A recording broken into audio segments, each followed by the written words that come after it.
Ty, you're mute. Thank you. Hey, that's what we brought him on for. I haven't done that in a long time though, but I don't know how that stayed muted. Look at that, good old technical issues. But we're here with Wayne T.CARR today, and we're gonna have a fun conversation and raise some money, hopefully, and continue and end the Live in July celebration.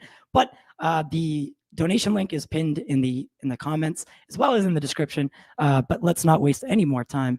Mr. Wayne T.CARR, sorry, but I was muted there. I had a golden intro and then I got thrown off. Oh, it's all good. That's good. You got to stay on your toes, man. Yeah, it was beautiful, and I just said how much of an inspiration you were, and yeah, all that good stuff, all that good stuff, and then it just never appeared. That's fine. That's okay. All good. How are you today? I'm good, man. How you doing? Saturday. I can't even complain. I can't complain. I've had a good day. I was up on the vodka stream a little bit too late, but Dave always finds a way to keep me there and keep me. It's whether it's Enosh or Dave, I always end up being somewhere.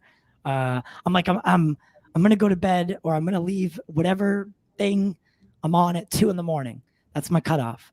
And then I don't know how you do it, man. Some of those streams, like, I'll come in the middle of or watching a stream, and I'm like, man, they've been doing this for 2 hours already. Yeah. And I'll just sit there and watch for an hour. And I'm like, okay, it's been 3 hours. And then when I see it on YouTube, like the next day or whatever, it's like, it's a 4.5 hour stream. What were you talking about all that time? It's if crazy. I had stayed the whole time last night, it would have been 6 hours. Because apparently he went for 6 hours. I can't do that. I can endure a lot, but 6 hours of that's just crazy. Talking to the same people, I'm like, ugh.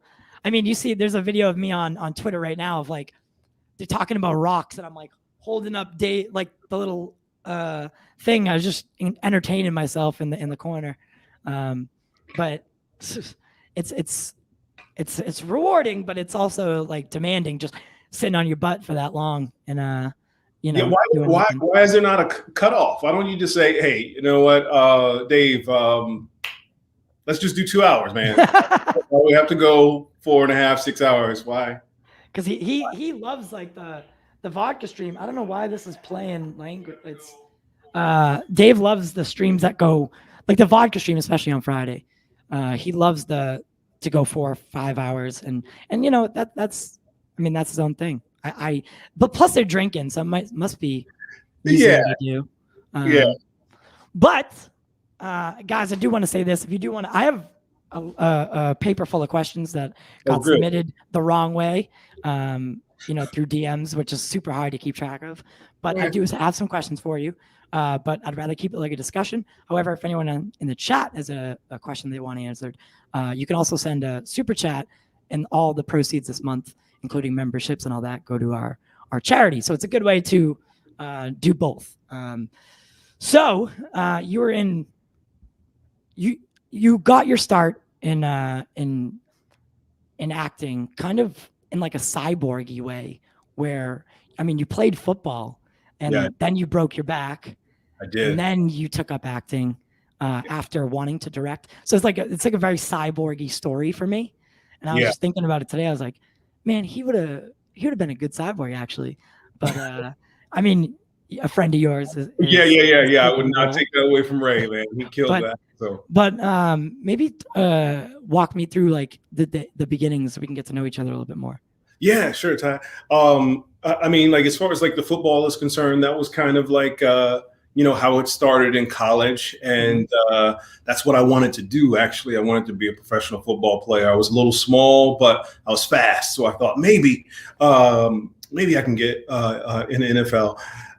Anyway, I broke my back my senior year of college. I was majoring in mass communications and theater with a directing focus on both. So ultimately, like my senior year, what I wanted to do, if I wasn't able to direct theater, film, television type stuff, what I wanted to do was be a TD. So for like sports stations. So I wanted to like call the cameras for like baseball games and things like that. So hard. Yeah, so hard. Oh my God. I always wondered that, like how they do what they do, because they have to keep the camera on the ball for the most part the whole time. And this big in comparison to. Yeah. What a job, man! What a job! It's awesome. Like if you get to see like the space that they're working in and see all the angles and the cameras, it's just cool to be able to like direct that whole thing. And I think they do an amazing job. So I thought that would be a fun career. And when I broke my back, I couldn't do all of the credits that I had because I was taking like 21, 22 credits a semester, something crazy like that. And I just couldn't get to class, so I had to drop a major. So I dropped my communications major. I was just a theater major in directing, and the professor said, "You have a young face. I wouldn't trust you as a director for a long time, so maybe you should try acting. I've seen you do some things. Jump into the acting thing," and that's kind of how it started. And she helped me. What up, Saggy? She helped me get to grad school, where I went to Penn State. Penn State, and that's you say you grew up in Maryland. Yeah, grew up in Maryland, DCEU. Actually, that's like actually something I didn't know about you. So glad that you brought that up before. Yeah. But so Saggy wants you to tell me how amazing Blue Beetle is. Yeah, absolutely. She's that's with Blue Beetle, and I've heard her talk a lot about it. And Saggy, Blue Beetle may just say, no, I'm not going to even say it. No, but Blue Beetle's going to be awesome. I think. I'm really excited about it. She's super excited. I know she's super excited about it.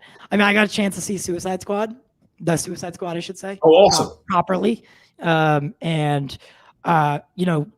Credit where credit is due for Mr. James Gunn and the whole entire cast.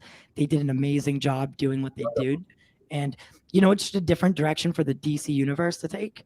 And that's not a bad thing. I don't think that's a bad thing at all. It's very different from Zack's world. However, I never looked at creativity or a plethora of different cool stories as a bad thing. So for me, I think the worlds can mash up. You know what I mean?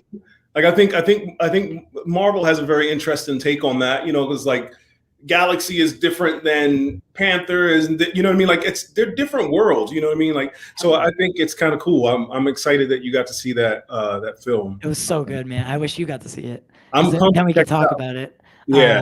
I was lucky enough to get invited to like a press screening. It was my first one ever. And it was totally different because like the guy next to me sitting there taking notes, and like it was just this different environment of like movie. Like I'd never, I'm sitting in the audience with everybody else.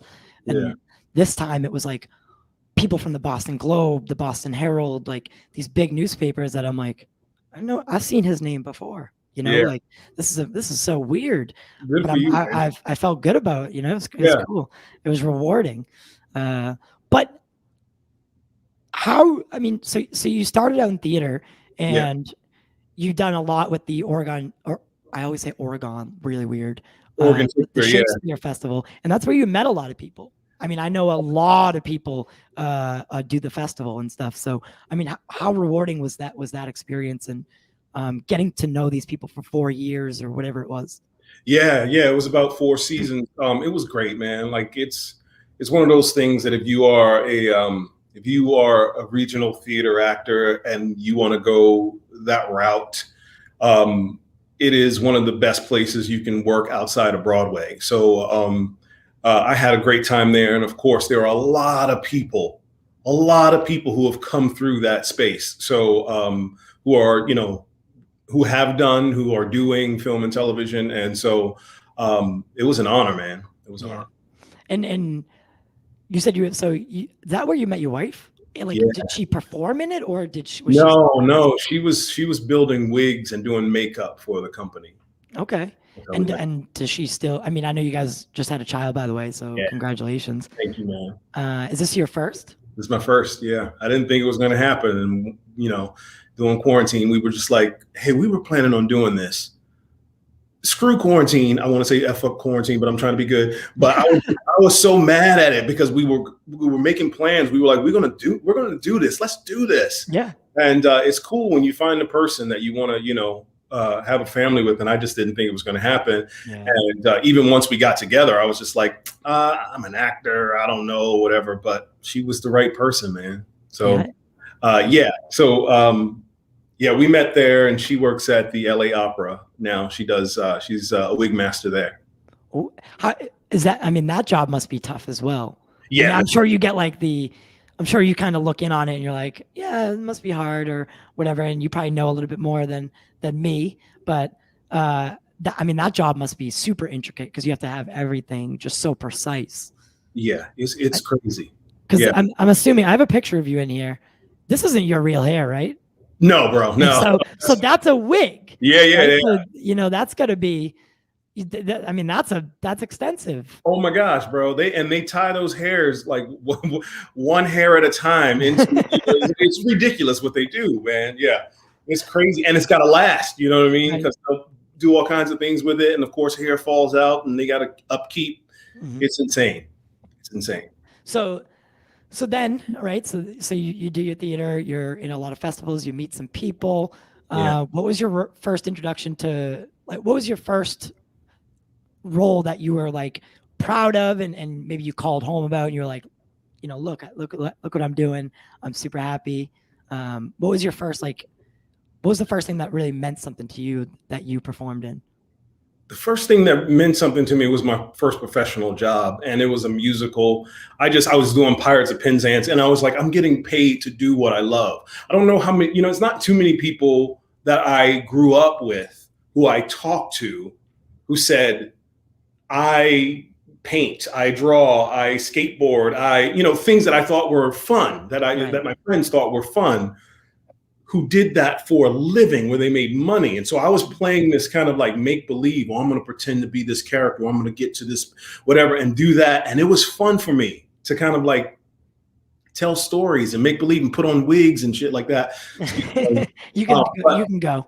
It was great to do that. And then all of a sudden, I got out of school, I auditioned for this musical, and I wasn't a singer like that, but they liked me enough to give me a paycheck weekly to do that and to hang out with great people. You know what I mean? Like it was a dream. So yeah, my first job, I called home. I was like, I did it. I made it. Is singing? You're not a singer. Right. Did they like, do you have to go through courses and stuff? Like, can you be taught to sing? Yes, you can be taught to sing. Everybody can be taught to sing. There's a different, like you're not going to put, any of those like folk singers from the 60s in a musical necessarily, but you know what I mean? Like when you find your voice, I believe everybody can sing. A lot of people disagree with that, but I disagree. I don't think I could sing. Yeah, I think in like a Rod Stewart or hey, that's singing, bro. Come on now. You sold a lot of records. I get told all the time, especially on Enosh's channel, that I sound like Zack Snyder, and then on Jarbo as well, that they like ask me when I'm starting to film in Army of the Dead 2 and stuff. I'm like, you guys are so just because like it's always been a dream of mine to talk to him. Yeah. So I wonder how that would be talking to him and being like, hey, make that happen, man. I've been trying. I've reached out to his people. Don't stop. You know what I mean? People get I'm not gonna stop. I think I talked to you via Instagram. Back in the day, and I had done maybe like 4 conversations with people, and I was honored to do it, and I was happy, and I would keep doing it, but my life got crazy busy. Now his life is on another level. So it really is. And you know what's funny about Zach is I get the same exact answer every time. Is he's overwhelmingly, like, they use the word overwhelmingly busy. It's no joke, man. And I know it's not a joke, and that's why I don't say anything bad. I just persistency. Yeah. You know what I mean? Eventually they'll be like, oh, let's fit it in or something. We're not bad people. We like to talk about the things that we love. Absolutely. So you know what I mean? It really is just a matter of time, I suppose, for everything. Yeah, that's why I say keep reaching out. You know what I mean? Keep reaching out. And even people like Ray Fisher are busy, and oh my gosh. He is another person that I would love to talk to, because I mean the people that I have made this show with, I am out. So if you want to look at it in a way of like minority, majority, I'm the minority. I have someone who's Pakistani. I have someone who's Spanish, and then Caiden, I believe, is colored, and then the first guy I started the show with is half black. So like you know, we all have different backgrounds and something to contribute or bring to the table. Different experiences, different life, different cultures. And that's why I do what I do is I like bringing people together and probably doing something good for it, because it just feels good. And I can't imagine acting is really anything different. Right? Yeah, it's good. It's good to diversify. I'm proud of you. Good. Yeah. Well and, you know, does it ever get a little overwhelming? What? Being who you are now? Because the Snyderverse, the Snyder, I'm specifically, like maybe acting, you know, if you're Ben Affleck or whatever, it's always going to be that, like, you know, paparazzi outside your door. Look at the pictures they're getting with him and J-Lo. I still can't believe it. And like, is it overwhelming, kind of, like, when you got just kind of, because he kind of thrust you into this, he just dropped your name. Yeah, no, man, it really isn't. And people are really respectful and for the most part super kind, you know. And so, like, I focus on that. I know Ray does that as well. He focuses on the positive, you know, and sure, as soon as you get any kind of, I mean, you know, this, people are going to say horrible things about anything, you know what I mean? If you put yourself on YouTube, somebody's going to give you negative whatever, and you have to just filter that stuff out. You know what I mean? I've had people say things to me on social media, and it's like, okay, come on, like, what would, like, but it's just what some people do. You know what I mean? So as long as you can, like, filter that stuff out, the positive energy, you can never get too much of it. I feel for people like Ben, who, you know, is at a level where it's like, there is no privacy. People are making money off of taking photos of you. So you're always being watched. That can get a little intense. And you know what the crazy thing is, I mean, I don't know about you, but it's like, for me, I would love to be at his level, right? Like, I would love for people, and it's just like, I bet after what you wish for, bro. Yeah, I know. That's what I'm saying, though, is after like 3 weeks, I'm sure it gets really old really quick. Yeah. But it's like something you aspire to be, or you know, you want to be, who doesn't want to be famous, right? Or I guess there are some people, but for me, I mean, look what we do, right? So of course we want to be on that next pedestal. And then exactly what you said, be careful what you wish for, man. Yeah. Because you might just get it. And for you, you're in that life where, of course, you want to be on that level, but like, once you achieve it, you know, it's something different, and you can never stop at that point. I mean, it can be, you know what I mean? Like, it was funny when, like, once I remember Ray had his name everywhere once the information was dropped that he was going to be in Justice League. And of course he was getting flooded with information, and he shoots, a couple of movies, and it's like, okay, cool. I'm thinking, man, I'm not going to see Ray anymore because, well, I don't know if he can walk in LA without being mobbed or whatever. Yeah. And we went out, we hung out, and it was cool. If somebody would spot him or recognize him, he's just like, hey, what's up, whatever. It's really, really chill, you know. And of course, he's not on Ben's level yet, but I think when you get to that level, if you're able to focus on who it is your circle is, what's your circle, who do you spend most of your time with, then all the rest is BS, man. It's just like, you ignore that stuff. So I'm sure Ben and J-Lo just gotta go, it's fine. Brush it off. Like, yeah, whatever. Take the picture, just get it done. Yeah. Whatever. It's like, I couldn't imagine, like, coming out of the house and you look terrible, just absolute god awful. Like, just woke up, sweatpants, scratching your ass or whatever. Yeah, they get those photos too. Oh man, oh god. But so, how did you meet Ray? I mean, I know where you met Ray, but I'd like. Yeah, Oregon Shakespeare Festival, man. We were doing a show together, and just hit it off there, and been in contact ever since. And I mean, that friendship. I mean, I loved Ray in True Detective as well. Right on. Like, I've always been ever since he started being in things that I could see. I've been a big Ray fan, because I mean, True Detective, I've been watching since season 1, and I was gonna watch it either way, but he killed that performance. So is that? I mean, can you still watch things like that with your friends in it and get into it, like, without being taken out by your look? That's my friend. No, it's even it's even more exciting for me. It makes me get into whatever it is that I'm watching even more, you know. Really? So yeah, absolutely. Especially, yeah, absolutely. Because that could be, it's like being the Wizard of Oz, right? You're the man behind the curtain, and you can see everything and how it's made, how it's done. Is it still fun to go to like the movies or watch TV after you know what it's like behind the scenes? Absolutely. Yeah. See, I don't know if I could do it.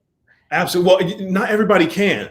To be honest, there are people who are like, okay, I'm too in it. I know exactly all of the tricks that are going on, and they're looking at, you know, camera angles, and oh my God, I saw the boom, and oh, you know, like some people are like that. And me, I go into a movie theater or I watch on my television, and I go into the world, whatever it is, and I'm a fan. I just love it, and I'm able to separate, you know, my work from my entertainment.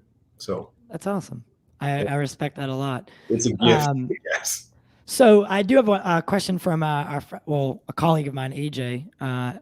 So were you experienced with the character of Jon Stewart prior to getting that role, or when Zack called you to come in for something? Were you experienced with the character like by comic books or the animated series at all? Yeah, you know, okay, so I knew about Jon Stewart. It's a weird thing that ended up happening to me, and meeting Zack and being offered the role. And my only recollection of Jon Stewart specifically, though, was a comic book that I picked up at a friend's house. I think it was at a friend's house. Anyway, I picked up a comic book and I saw a black superhero, and I was like, cool, that is dope. And he was in front of like Klansmen. And I was like, what is this? And I was like, what year are we in? This is ridiculous. And I never got into it. And so I put that down, and I went back to like watching, you know, Batman stuff, and, you know, like, and so it wasn't until Zack offered me the role that I was like, let me dig into this a little bit. And I started to get more of an understanding of where the character comes from, what he, you know, exactly. What he stands for and things like that. But yeah, I was turned off at first. Really? That's a different perspective than I think I've ever heard. I mean, my old co-host Justice is a huge Jon Stewart fan, and also like guys like Miles Morales, because I mean, I'm white, right? I have my plethora of heroes, but he didn't, and so he really gravitates towards characters like that were made for him. And you know, it sucks that there's to say that the characters are, of course, made for everybody, but you know, it's exciting when you can see someone who looks like you, who resembles you, who maybe comes from a city, because you come from a city, you know, like that's a really, really cool thing. It just so happened that with me, I wasn't a big comic book reader, but when I did finally see a black superhero, it was Jon Stewart, and I saw Klansman, and I was just like, I didn't care to dig into it. Yeah. So when Zack called you, had you guys had any prior like experience together? Like, how did he call you? Like, you know what I mean? Like, yeah, he got my number from Ray. Ray was just like, I guess they were talking, they were having a conversation. And it was when, you know, HBO was like, hey, yeah, do your thing, you know, and Warner Brothers just had to allow that stuff to happen. And he was having a conversation with Ray saying, hey, I'm going to do some reshoots. I'm going to, you know, whatever. I want to complete my vision. This is something that I would like to add in. And he was like, oh, cool. Who do you have for that? I don't have anyone yet. I know somebody who would be great. You do? All right. Introduce me to the guy. And so Ray said, hey, Wayne, send me your reel. And I was like, man, I've been in LA for just a few years. I've done a couple things on film and television, not much. And so I really don't have much. And he was like, send it anyway. So I send him my reel. He cuts like some Disney stuff. He was like, because that, you know, was silly and that doesn't help out. And he pieced together probably like 30 seconds. I don't know what he did, but he was like, oh, I cut out a couple things. And my reel is probably like 45 seconds anyway. So he sends, you know, a little bit. And then I had like 5 conversations with Zack after that. And then he randomly just one day said, come to my house in a month. Let's shoot this scene. Yeah, that's such a. So you get a call from Zack Snyder. Yeah. Who is now been put on such a pedestal by whether it's fans or the trades, yada yada. We could go down the list of things or people that amplified this whole movement. Yeah. You get a call from the guy, right? And then he's like, "You're gonna be Green Lantern, but film it in my driveway." Yep. How peculiar was that? Because all of a sudden you're in a driveway. There's a green screen. Getting the motion capture suit, which is already unflattering for anybody to be in. And you're just it's like the middle of the night in California and you're just in a driveway. How is that like whole? I know you can't go into it too much, like about what, I don't want to know any of the dialogue because I don't like to ask questions you're not going to answer. I don't even remember the dialogue, to be honest. Right. It was such a whirlwind. But, the cool thing about it is like, anybody who wants to do anything, especially as a kid, if you wanted to be a professional football player, for example, I pretended to be a professional football player. When I was, practicing and playing, I was pretending that there was thousands of people watching. I was pretending that I had on the uniform of my favorite teams. I was pretending that. That's what it felt like being in Zack's place. I just so happened to be with one of the, biggest names, but we were playing. We literally just went in his driveway and we were playing. And he was just like, let's see what happens. And we improv a little bit. We played around. He threw a line in. He was like, all right, say this. I'll say that. And we just kind of like messed around. And then a couple of days after we messed around, he said, I want this in the movie. And I was like, wow, okay. And that's when it becomes surreal almost.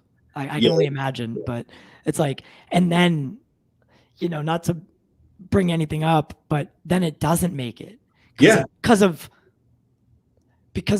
stubbornness, not on Zack's part, obviously, but it doesn't. They don't want that included because they got their own thing going on. Yeah. There's been plenty of mock-ups and things that fans have done.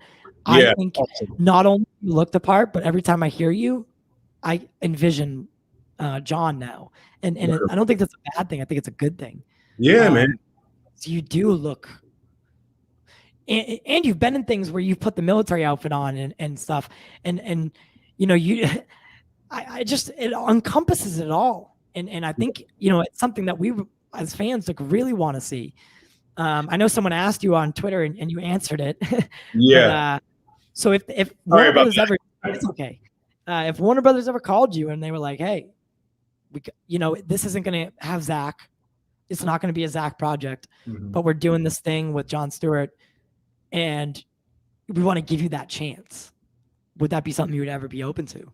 Yeah. And I replied, yes, is the short answer. But of course, so the cool thing about, I've been in LA for 5 years now. And the cool thing about having some friends who have gone through it a little bit and they know what the business is and can be, the hards, the ups and the downs. So Ray and I, we talk a lot and he's always open to, hearing what I have to say or answering any questions. And so I would go into that kind of knowing what to look out for if there are certain things that that didn't feel right, who to talk to if certain things were going down. Ray was experiencing that stuff back in 2017 for the first time, where he was dealing with hardships, right? And so it kind of sucks that he had to go through that and that he has to be, he doesn't have to do anything. Ray just chooses to go, I'm not going to let this slide. I'm not going to let this stuff go. I was treated like this. I want people to understand this and know this so it doesn't happen again. And if I'm put into a situation, I know from his story and what he's taught me how to handle some of those things. So yeah, I would go into it really excited to tackle the role, knowing that it can get a little crazy from people that you're working with, fans, whoever, and try to maintain my sanity. You know what I mean? Yeah, and to see like what Ray went through is so tragic. It's tragic that we still live in a world where that can happen. Yeah, tell me about it. With studios like that, it's like because I grew up, like I said, I grew up so different than that. Like I grew up in Boston, you know, it's just not, I mean, there are people in the world, no matter what city or town you live in, there's always just going to be those people that wake up with so much hate in their heart. But I didn't grow up that way. I didn't see people for the color of their skin or their gender or whatever, you know, I didn't see anything like that. So for me to hear about it, and it's just so surreal, because like to see anyone treated like that is just absolutely terrible. Yeah, So, man, it's beyond color though, to be honest with you. It's a power thing. I think so. If you have the control and you have the ability to say, hey, this is what we're going to do. This is how I want it done. If you don't do it this way, then or this or whatever. And people use their power to kind of flex. They go, oh, you're happy with where you are, right? All right, cool. Do what I say or else, you know, you're out. And that kind of stuff has been going on in Hollywood for a long time. Nobody really talks about that so much, and people try to shy away from it. Ray isn't. I respect that. And thank God for that, man. Yeah, and especially like, and we were talking about this the other day, when you're just starting out, like, you know, a rookie on the scene, I feel like people think they can not take advantage of you, but they manipulate you in ways like, oh, he's not going to say anything because he wants to keep working. Absolutely. He wants to keep working in this business, right? He's not going to say anything about anything.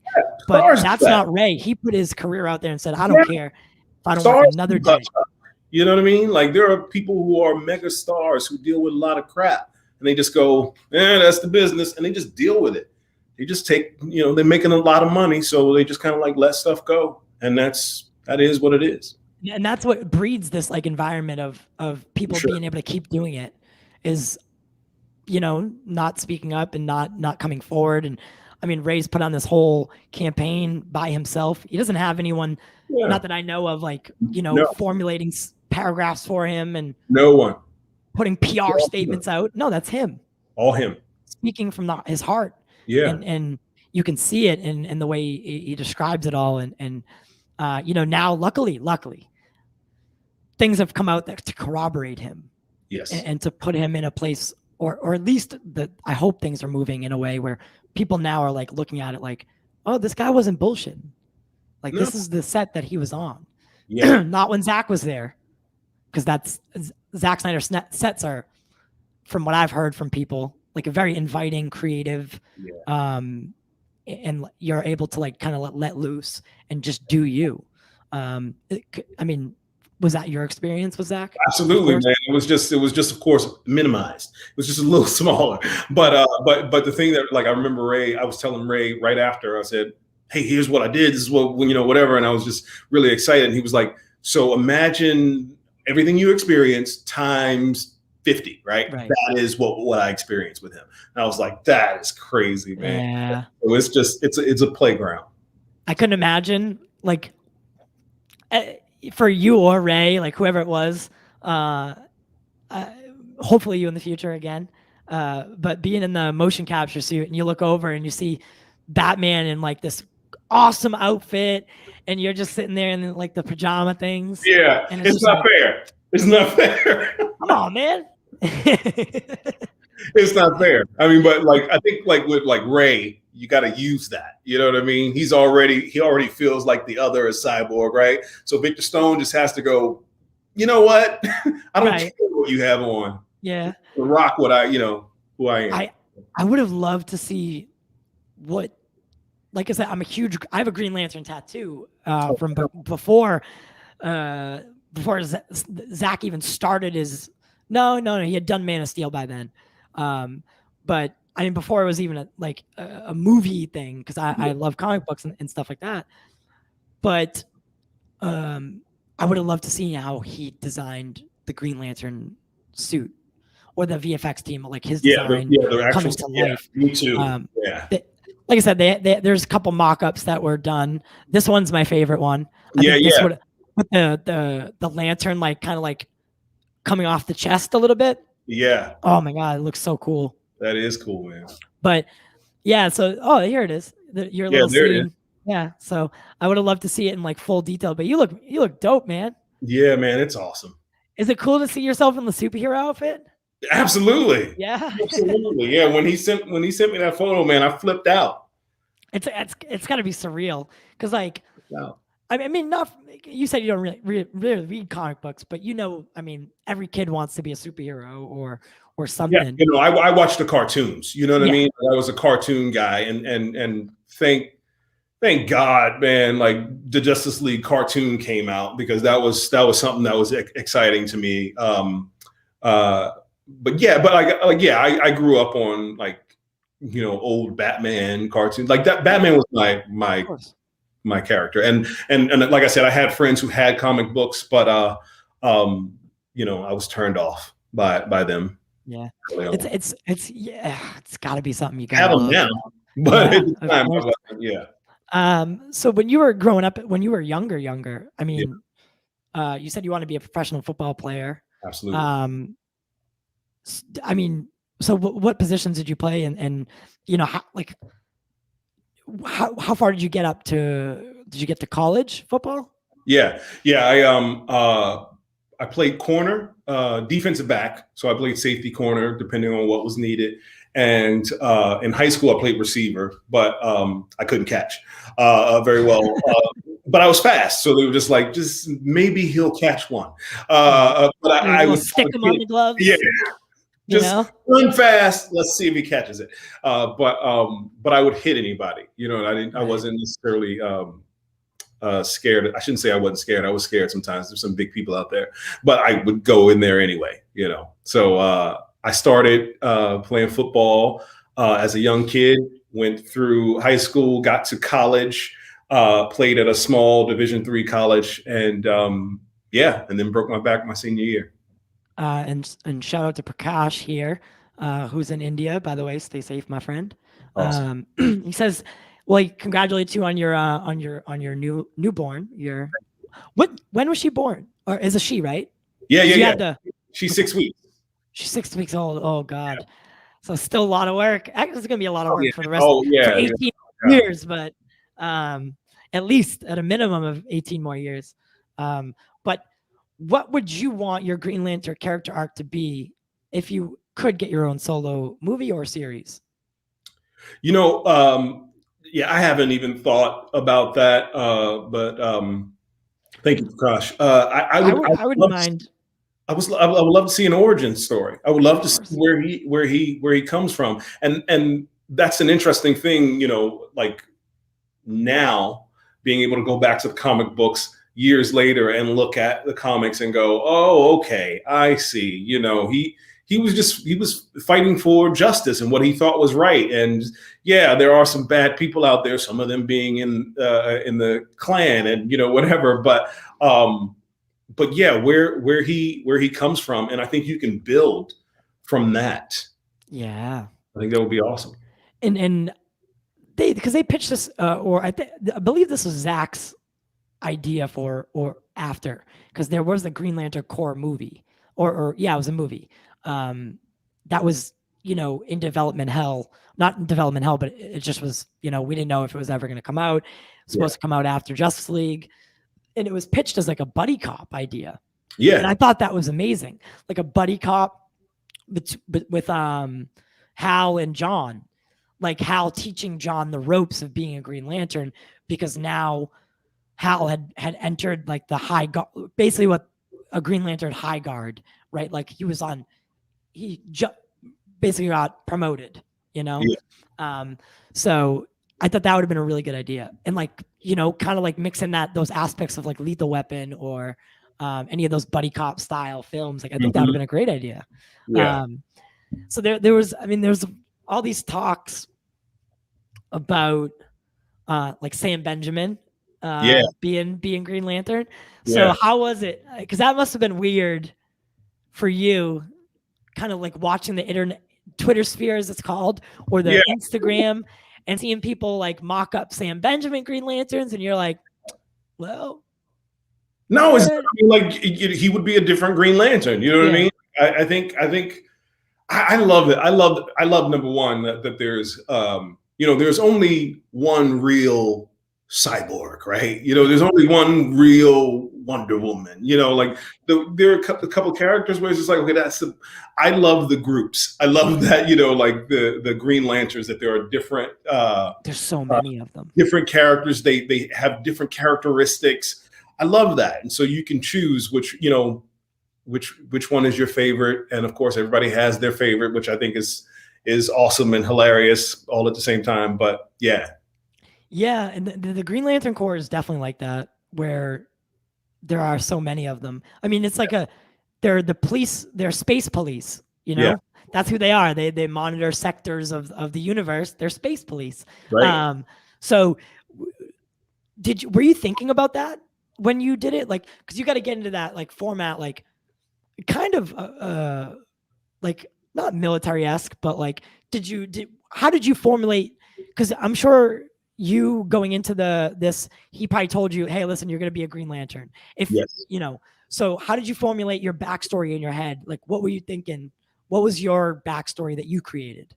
Yeah, well, in all transparency, to be completely honest, the thing that was really intriguing to me was the little bit of history that I started to learn as I was having my conversations with Zach, learn about John Stewart, the things about the Marine aspect, you know, military, which I grew up with. My dad's a Marine, and the architecture, which in high school I wanted to do that, and then I realized there was a lot of math involved, and it just went away.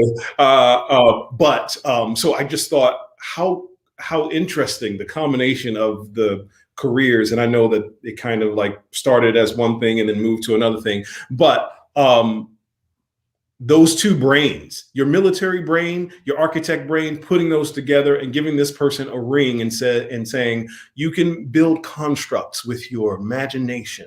Yeah. What is that imagination like? And so I started from that, and that's really all I went with. I was just like, this guy has an incredible imagination and can think with right and left side of his brain, and he's a badass. Yeah, because that's it. And the scene that we think or know it to be now, I should say, would have been you and potentially Kilowog, which is a well-known Green Lantern. Very well known. Like, yeah, someone mocked it up here. So instead of Martian Manhunter, or with the, I don't know if, because the story that we heard, or that Harry tells us, Harry was pulling out of the driveway as you were pulling in. Yeah. Can you confirm that? I cannot, because I was, this is me. I'm at the wheel going, that's Zack Snyder's house. I'm looking at Zack Snyder's house. Cars, trees. Nothing else is doing it. Anything else. So I had no idea until I heard him say that, and I was like, "Oh my God, I passed Harry Lennox. That's crazy." Yeah, it's such a well-known, like, respected actor, and you. Yeah, I was really looking at you, and you're just like. Yeah, so I get to the top. I get to Zach's house. I get out, and he was like, "Oh yeah, so Harry Lennox just left." That's it. That's as much as I can confirm. He just told me like Harry just left as I got there. So I didn't see him go by. I was just sitting there in my wheel, literally driving like grandma, you know, just like. Right. I would have been a little nervous. Like pulling That's up. an understatement. That's an understatement. I would assume. Yeah. I would have been, oh my God. Because he's been one of my favorite directors since Dawn of the Dead. Right. Literally. Yeah. His first movie, I was just, you know, it's funny because I have such a weird connection with the Dawn of the Dead. It was the first horror movie that I got to see, like, with my friend. Yeah. Well, actually, it was my cousin and his friend, and we were like more friends than we were family, still are. But seeing that movie, that was like my first horror movie that I got to see without parental guardianship. Awesome. Yeah. And so I've always had such a connection with that film.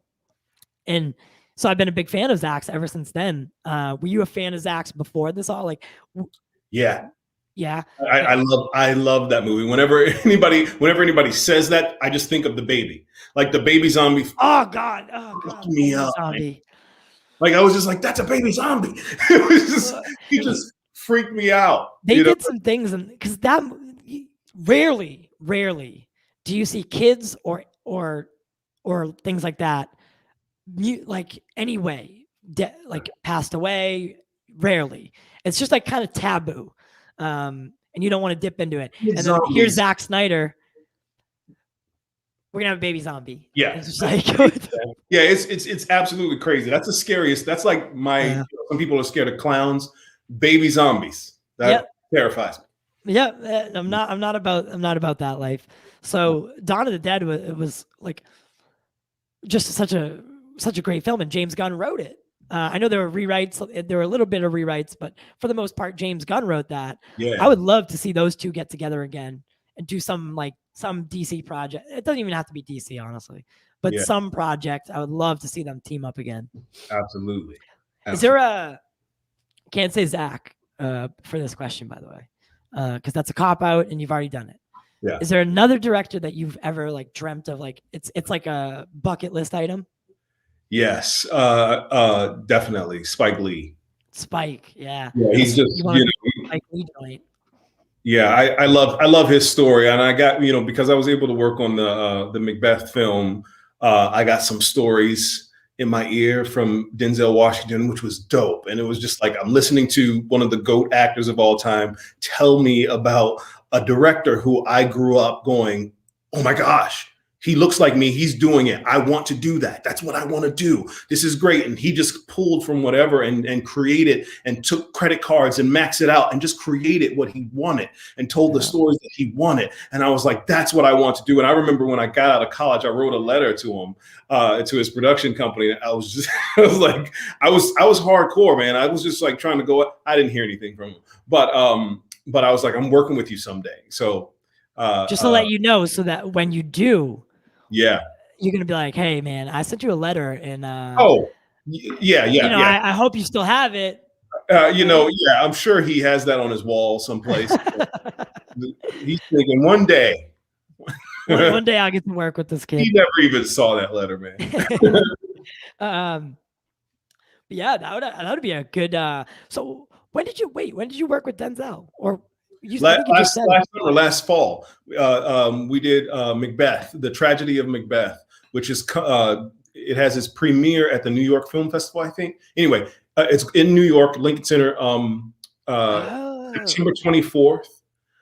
So I was a consultant on that, and I played a murderer in the movie. Okay. And that was my first like major audition in LA. Mm-hmm. And I was like, it's Shakespeare. That's what I've been doing for my entire professional career. I was like, this is mine. And it just didn't work out my way until I got a call from Frances McDormand saying, hey, come help us out. And I was like, all right, that's cool. And so I went and got to be on set every day, hanging out with 2 Oscar award winning, well, more than that, because Joel was there also. You know what I mean? Like it was just a powerhouse of a set.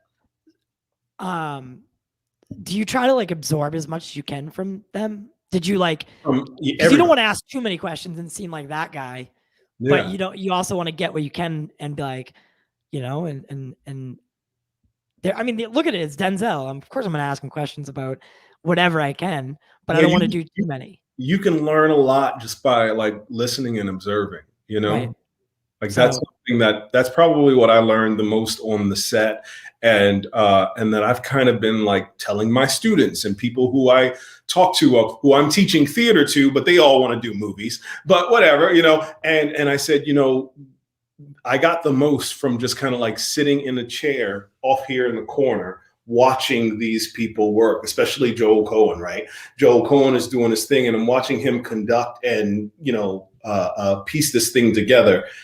I learned a lot just by observing. So, and then when I had the opportunity to ask a question, it normally came off of a question that they asked me.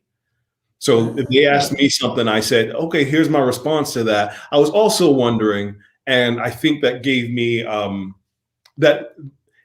a door in, as opposed to me bothering them. So I kind of played it cool.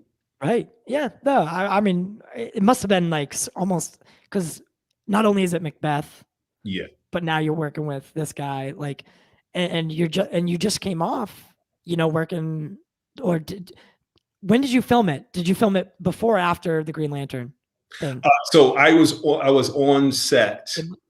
I was on set of Macbeth at Warner Brothers when and we had, we worked all day, of course, so we got there early in the morning, and and that's why it was nighttime. Yeah. And then I got off at about 6 o'clock, and I went home, picked up my little PJ outfit, put that on,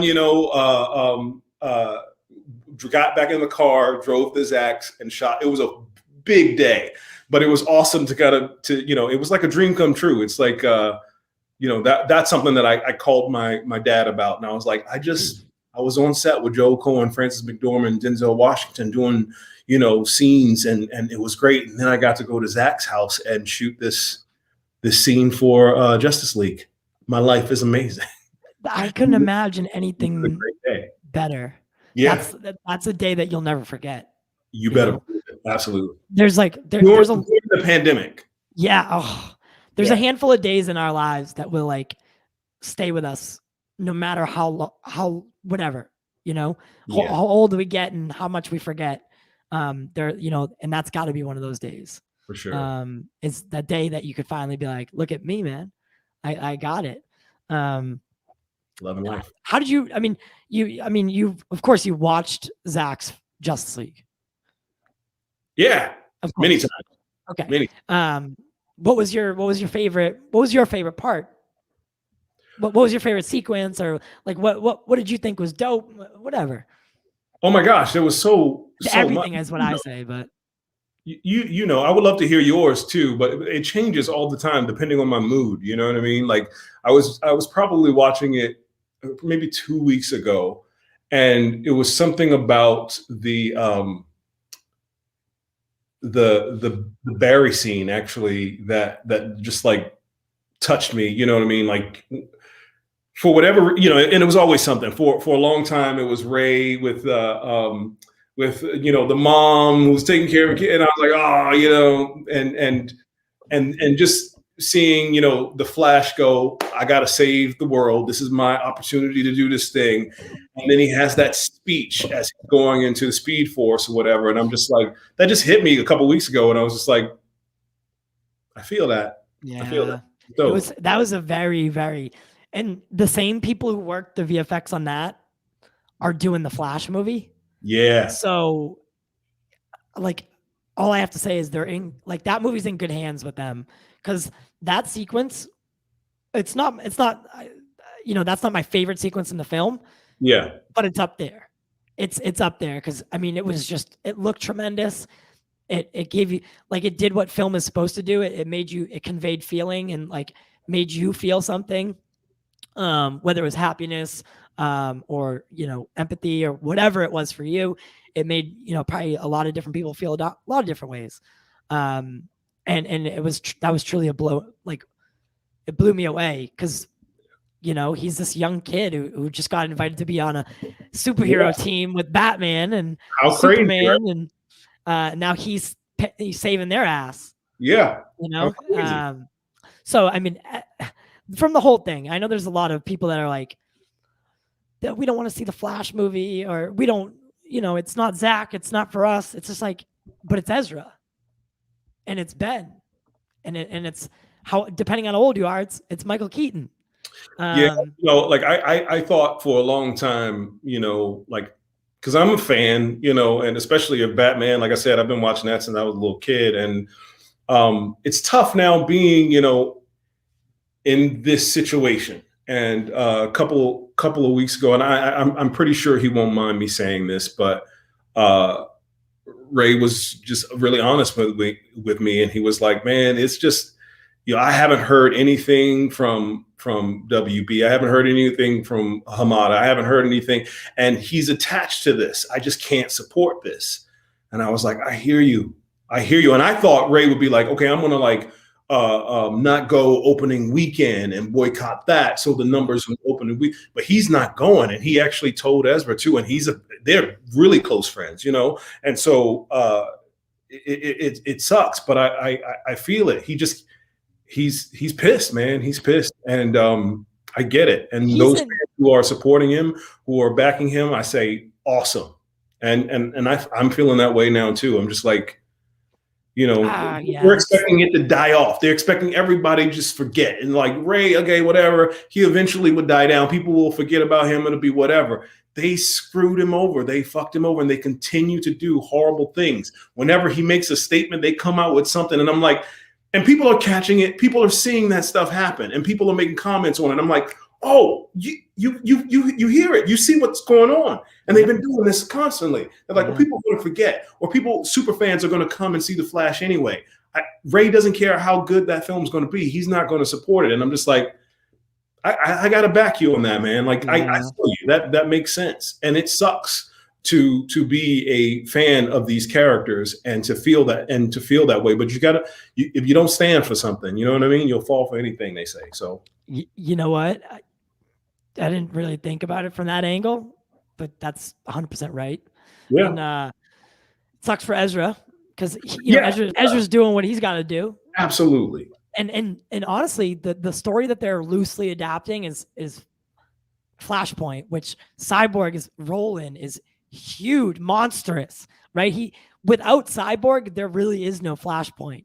There is. Yeah, I mean, that's because he's supposed to build the thing, right? So that's the thing that kind of gets me. I literally was holding on hope. I'm like, they're going to call him. They have to.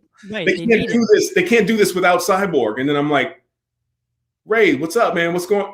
Yeah, I'm not doing it. What do you mean? How it doesn't work? Anyway, I just don't get it. I don't get it. I thought, they will give him a call and say, look, we're sorry about what you went through. That was horrible. Can we put that aside, complete this movie, and have a conversation afterwards? Yeah. They haven't even done that. They're just like, they're literally screwing him over whenever they get a chance. And it hurts, man. It's really messed up. That's the part that's like, it's so hard to tackle in my head, right? Is because I do want to support these things, and I do want to go see them. I really do.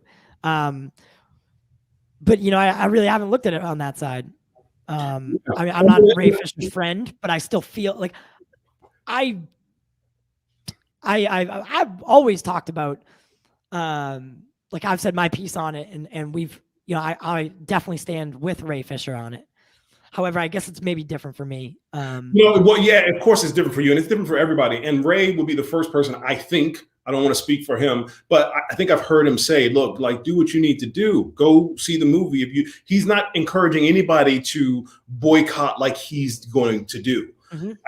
After talking to him, watching how things have panned out, I'm just like, oh man, I was excited for this film. I thought he was going to be in this film. I thought they would come to their senses and whatever. And literally, we talked maybe a week and a half ago, and I was just like, yeah, I can't do this. And like maybe a month ago, I was like, yeah, I'm not going to go to opening. And I thought that was Ray's stance as well, but he's not supporting it, and I can't do it either, man. Yeah.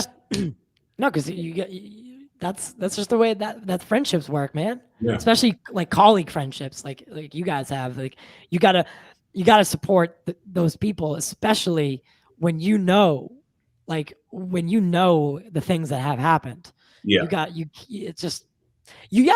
sometimes the world would hopefully be a better place if cooler heads always prevailed, right? For sure. But that's just not the way. And the only thing, like I'm realizing more and more, especially being in LA for 5 years, I'm like, yeah, money talks, man. You know what I mean? If they can go, let me screw you over and still make X amount of billions of dollars, then they're going to do that constantly. Yep. Until, like that's a cool thing about, about our power. And I say our power as fans is like, put your money where your mouth is, right? Oh yeah. You don't want to support something? That's how you change things. The money that the fans put in for the restore the Snyderverse situation, and then getting it, that money that was put in changed things. Sure. Right. So it's just like, if you don't agree with this or you don't agree with that, don't watch it. Don't go to it. That hurts the pockets. That will make people go, hey, call Ray, talk to him, say something to him, apologize. What are you doing? Don't mess around with the money. You know what I mean? I don't care how you feel. Let your ego go. Yep. And that's the thing is really in theory, that's what he wants. I think because they imagine just like having that happen and no one apologizes. Like no one at the studio. I mean, they did the investigation. I know the investigator was like, he talks about the investigator pretty highly, or you know, the team that did it, and they were like, you know, supporting him and like and all that. But the studio still, even after that, they're like, yeah, we're just don't call him, just don't say anything. I think Walter apologized to like a general, like or something. Walter called Ray, but didn't apologize to like the rest of the people that were affected, the rest of the cast and crew that were treated like that, and like pretty much tried to like put it off, you know, like change the narrative almost. And then Ray was like, no, that's still not good enough. So look, man, like, you know, like they're, you know, the people in the higher ups, you know, from our politicians down, the people who have the money, they believe that, you know, we as citizens, as taxpayers, as consumers, that we have short memories. And in all honesty, we do.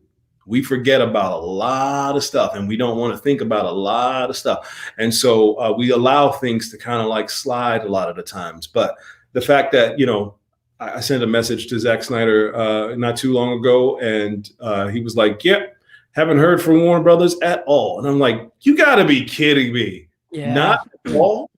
That's I find that to be so crazy that he himself,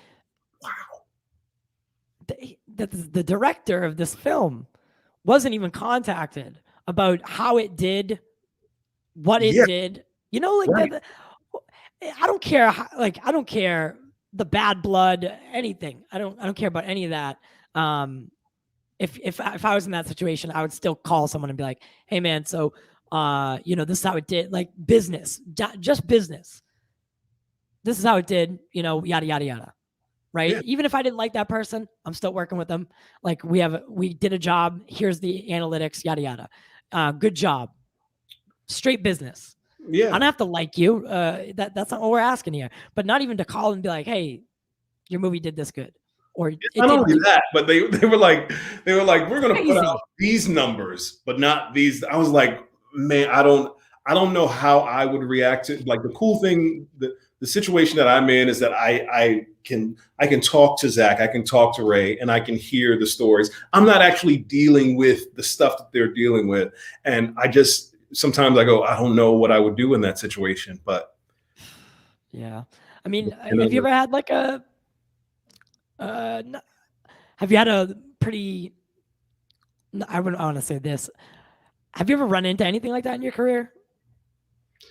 Not like that. It's or someone said something that shouldn't have been said. It doesn't even have to be racial, I suppose, but yeah, not like that. Like this is just like, it's another level. It's like, you know, if we want to bring the football thing back, it's like, you know, you being a Tom Brady, right, and winning a Super Bowl and then not getting, you know, any accolades, or not getting any calls or endorsements or whatever. It doesn't make any sense. It doesn't make sense that a person like Zack Snyder can have a blockbuster for HBO Max and receive no word from the studio. It makes no sense that everybody can like say, yes, this did happen on the set. It was horrible. Ray went through this, and all the things that he was saying that people were like, I don't know, it was actually true. And to get no real response to that, no real apology. They just start to like sugarcoat it and bring out certain things. Let's bring up Frosty, and let's bring up, it infuriated me. And it wasn't even me who was dealing with it. It was, you know, it's crazy.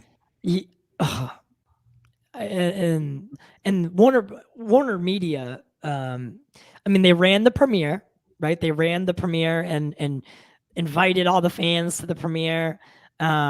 And all of that, like they did make a show of it, right? They didn't promote it like as much as I thought they would have on TV and stuff like that, but they did run this whole premiere campaign, and it seemed like maybe, you know, maybe this is like just a starting point, like this is where, like, it seemed like we had finally, all right, come to our senses. Just like we said, cooler heads prevailed, and they were like, what can we do for the stakeholders? Because the stakeholder that's us, the consumer. Absolutely. We have a direct stake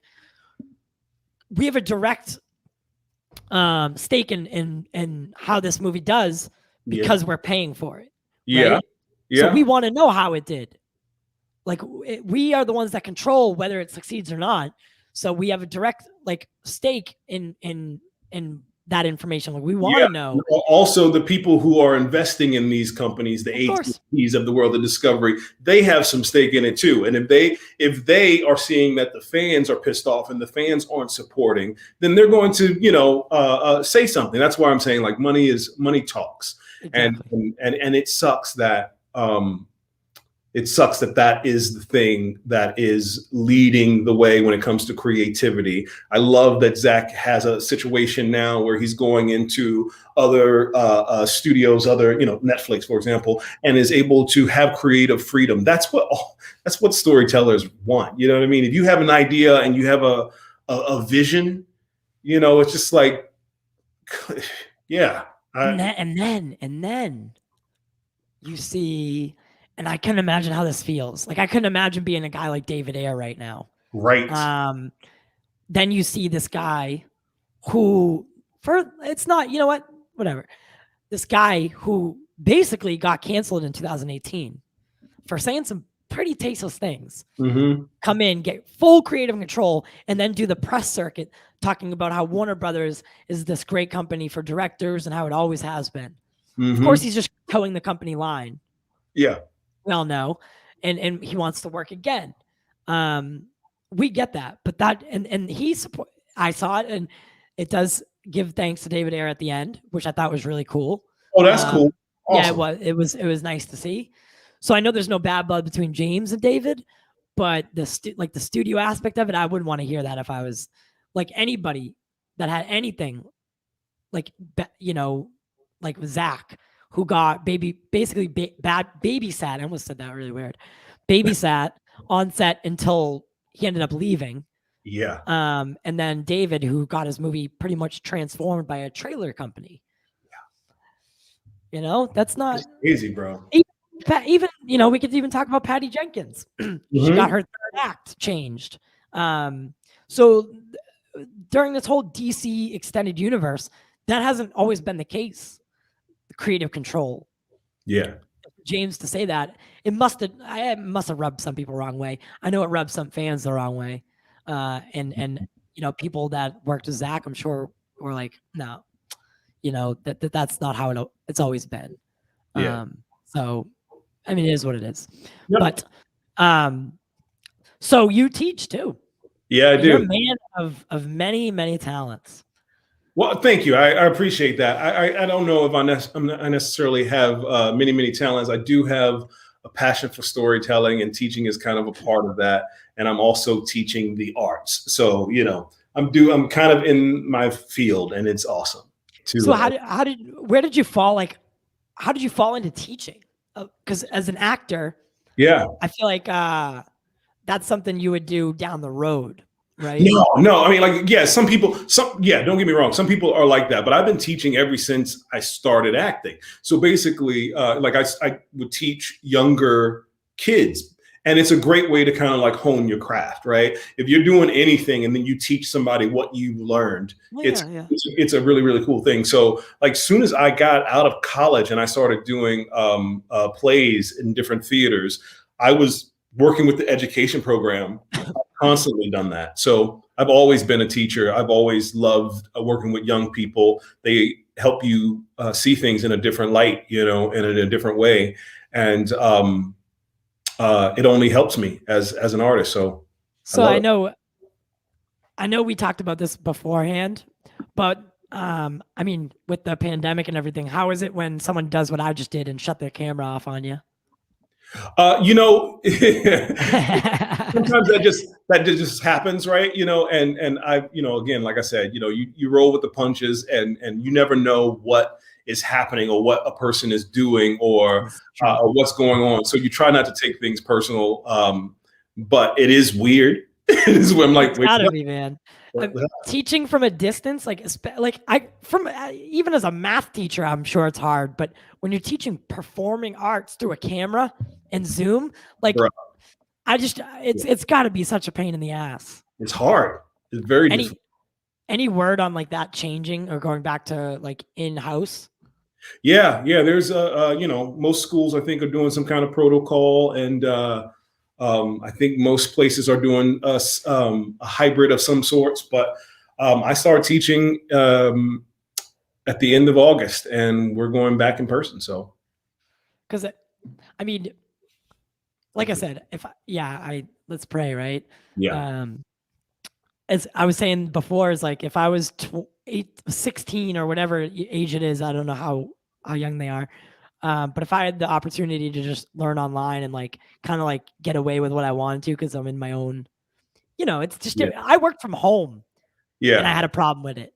Like I worked from home and I had such an issue with it because I would get so distracted. Like my dog was a new puppy at the time. He was, barely 8 weeks old, and like he would distract the shit out of me because he was just so cute, So like if I was a kid and I had like video games that I wanted to play, and I couldn't imagine trying to learn like that. So it's not just impeding the teachers, but it's also impeding the children and the kids learning.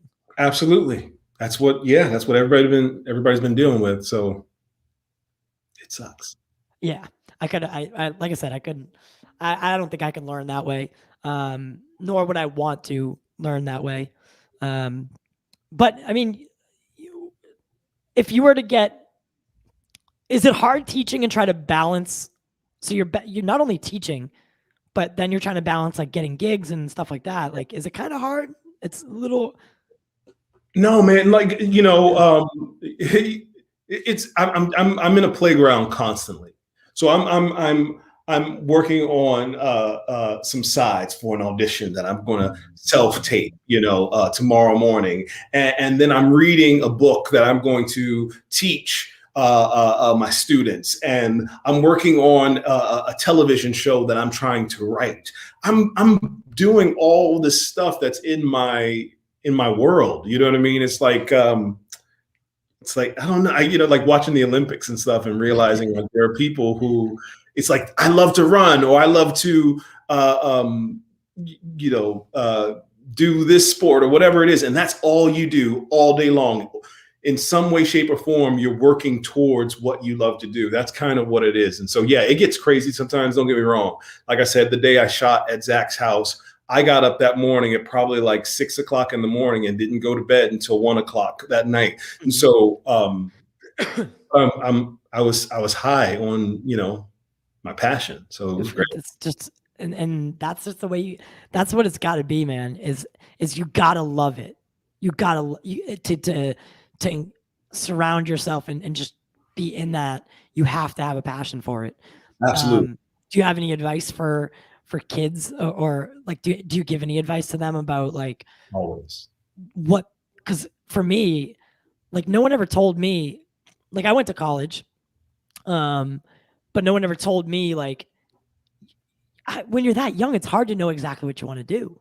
I never dreamed of like when I was in high school or like you're asked to make these choices for the rest of your life. And that's really, people put themselves in debt, like hundreds of thousands of dollars in debt before their brain has even fully developed. That's crazy. So do you give them any advice? I've gone off on that topic before, and we would have to have another hour to go into that. But I think advice wise for all young people, old people, whatever. The cool thing that we have now is social media, is the internet, and so anything that you can possibly imagine and think of, you can Google, you can look it up and get some kind of information. Anything. Hey, I want to be an actor. how do I become an actor? Just put it in the search engine, right? And see what happens. You're going to find 100 different things and you're going to go, I'm going to try this. I want to travel to space, but I don't want to be an astronaut. I don't know. And then see what happens. You probably be Jeff Bezos. There you go. Right. Like, I mean, like, hey, you know, like there, it's an infinite, you know, so young people have that at their disposal, you know, and they can do that from day one. You know what I mean? As soon as you start going to school, you can start researching things. You can start interning and doing all kinds of experimenting. And that's what I'm going to encourage my daughter to do. I want to like do everything. My parents are like, choose something. Yeah.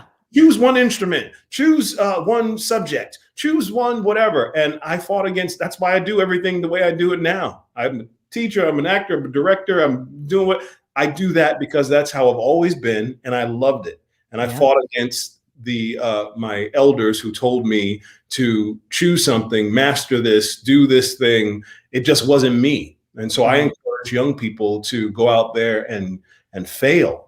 Go out there and do something and not be good at it. And then once you're good at it, okay, try something else. You know what I mean? That's not going anywhere. You're always going to know how to play the guitar. What about the piano? You know what I mean? Like, challenge yourself. Keep. That's how we change. That's how we get better. Is to constantly challenge yourself and find new things to fail at and then succeed at and then move on. And that's really good advice, man. I don't think anyone's ever answered it like that. So like, it's hard to tell someone to go fail, like go try. And even if you don't, it's like an experiment, right? It's like one of the things that I love about like the Olympics this year with the, they got the skateboarding, right? And I loved it because I was watching this thing and I was like, oh my gosh, I got to remember this. These skateboarders were like, you know, try to jump onto this thin little rail and slide down, and they fell 90% of the time. 90% they fell, and they were in the Olympics. And I was just like, this is what they do all day, and they just fail and fail. But when they hit it, it's like, it means everything to them. And it's partly like, it's the journey. It's what they're going through. And I'm like, this is blowing my mind right now, watching these people do this thing. And I feel like if you've had any kind of science class and your science teacher goes, okay, it's a process, that you're going to go through, and let's see what happens if you do this, and let's see what happens if you do that. That's life to me. You know what I mean? Like, just, it's not even about failing. It's about trying, going through something, experiencing it, whether it works out or not. It's like, okay, you've learned that lesson, move on and try something a little different. I couldn't agree more, man. I really couldn't, because that's what I've been doing is I've worked in culinary. I started off in culinary because that's what paid for school, right? Oh God, I hate it. I hate it so much. I hate it. I hate working in restaurants. It's so terrible, especially like, I mean, I don't know how hard serving is because I never did it. I never did the front of the house stuff, but always back of the house. I just didn't like it. And it also created an environment that allowed me to do other things, which I didn't like. And then I moved to, I worked with this like Verizon thing, and then I went on to do like banking, and then we started the show, and I was like, I really like communication, and that's what I went to school for. Yeah. I love it. I love talking, and my mom always said I had a face for radio. So, mom. Yes. Yeah. So she was always a big support. No, she loved it. And you know what the crazy thing is before she passed, she asked me to promise a couple things. And one of them was that I would never stop doing this. And I thought that was really like, really? Yeah. And, cause she saw how happy it made me to talk to these people that I envied. And just, I like just having a conversation. Yes. And yeah, she was awesome, man. I miss her so much. She just wanted you to be happy. And I think that's the key. You know what I mean? Like, no offense to any job that's out there. There are a lot of things that I don't want to do, me personally, but whatever it is that you do, if you can figure out how to love it, or if you can, love whatever it is that you do, or like, that's where you want to be. That's what it is that you're I think we're meant to do. There are people who love doing things that you hate to do. Oh yeah. Yeah. People love culinary. I know they do. That's a crazy thing, right? You know what I mean? Yeah, absolutely. To me, it's crazy. Like working a restaurant's stressful. I don't care what anyone said. Like for people like that have never done it, they look at it. It's like, oh, it can't be that hard. It's like you've never worked in a high volume restaurant on a Friday night. Then Yeah, pressure is one thing. This is some different feeling of like the stakes aren't that high. Yeah, but at the time you're like overwhelmed. Hey, how do people donate for this? You know, so there's a link in the description. There's also one pinned to the comments. So we're starting a breast cancer charity in my mother's name. Yeah. To help local Boston women. And then we're hoping. So we're starting with however many women we can help successfully with costs that aren't covered by insurance. My mom spent, in the year that she was alive with breast cancer, probably $40,000 to $50,000 on things that weren't covered by insurance. So that's the goal, is to help with those costs, because you know health insurance is expensive in its own right, and the goal is to help 1 to 2 women a year, help cut those costs, and then double it as the charity grows, hopefully. So we have the GoFundMe link because we need to start. We need to submit all the paperwork, and there's actually a long laundry list of things you need to do. I'm sure, in order to become a legitimate charity. So that we have a $500 goal, and that will get us to the submission point. So I think we're at like $399 right now or something like that. So we were close. We're close. Yeah. We're still there. But yeah, so it's in the comments as well as the description. And then I post it all the time. But great. So I'll send it to you after. Speaking of that, I don't want to take too much time away from you. I know you have a newborn daughter and everything. So I really, really can't thank you enough for joining. And I'm sure you'll be back one day. And this is really a great experience. This is a great moment for me. It was a good moment for me, and I love what you're doing, man. And keep it up. I think it's a beautiful thing. And then here's to hopefully one day talking more about you fleshing out the character. Yeah, let's put that out there in the universe. Manifest. I see people on TikTok with those weird journals where they're like, I'm gonna manifest this by writing it down. I'm like, okay. Yeah. Hey, it sounds crazy. It's all crazy, woo-woo type stuff. But you know what? It's real, man. It's willpower. Speaking of Green Lantern. It is willpower. Speaking of Green Lantern. We will it. And one of the ways of willing anything is repeating it. Repeat what you want. Put it out there in the universe. Write it on a window. Write it on a piece of paper. Mm-hmm. Put it out there. Whatever it is that you want, write it down so you can see it all the time. It should always be in the back of your brain. Always. Yeah. Literally. Sorry, I'm preaching. I have pieces of paper. I have pieces of paper that are pinned to the wall that it says like hard work and dedication and success, or whatever other stupid saying I can think of. But they're pinned everywhere, so that I always have to look at them. And like below that, there's a list of people that I want to talk to. Look at that. You are a walking TikTok. Get out of here. I call it TikTok.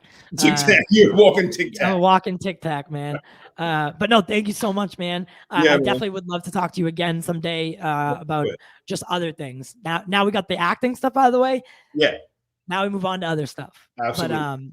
But so I put your links as well in the description for Instagram and Twitter. Great. And then so where's the Macbeth thing going to be that week so we can watch it? And well, I know I received a message this was a few weeks ago that Apple picked it up, so I know it's going to go directly to Apple Plus. But I know it's going to the festivals in New York, and then whether it's going to have a theatrical release for a period of time, I'm not sure about that yet. But It will be coming out this fall. That's what I do know. Listen, Apple is it's got C with Jason Momoa, which I love. I know it got renewed for season 2 as well as the morning show. So Apple, like, they got 2 great shows, and they need to start expanding their library. So this is I'm not going to ask her to do that now. I'm not going to do it. I'm not going to ask her to do that. But I will. Funny you says that. But so we have this saying that we do at the end, but it's not Green Lantern oath, but it's this. You can read it for me, and then we'll go out. Yeah. So you brought it up. Thank you. So we ask all our guests the first time if they read it on the way out. We do it for you. In your own voice. Yeah, we do it for you. We do it for the culture. My man, Wayne T.CARR. Thank you so much. Thank you.